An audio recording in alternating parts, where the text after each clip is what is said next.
台湾进入高龄化社会，失智症的人口嘛对咧增加。嘉义县的卫生局对2020年开始有推动失智友善社区，伫闽乡六卡绿草成立据点，而且有训练老师，佮邀请各行各业甲行政机关来建立失智照护的安全环境。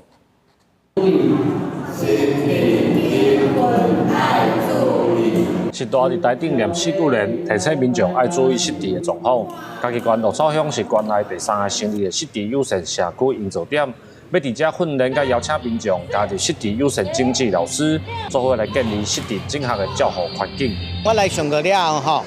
从中学习足济，就要安怎来关怀老人，要安怎来设置这据点。我感觉这对咱的老人做有意义的。因可能伫咧买物件，也是讲行路当中有可能会迷路这种状况，咱的药局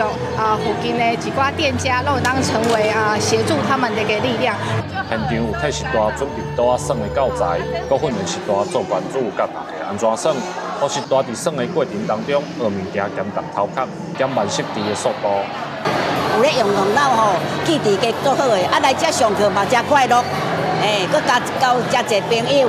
培训就是希望他们能够帮我们一起来做留意。你有看到有这样疑似的个案，都可以来做看问留播，也就是说多了解一点点，然后观察他一点，关心他一点，有必要也要协助来做报警。卫生局表示，嘉义县18乡镇当中，有15个乡镇的老人人口将近20%。目前已经招募5500万位民众来做失智友善的经济老师，甲300万的友善组织，希望会当来建立友好的失智友善社区。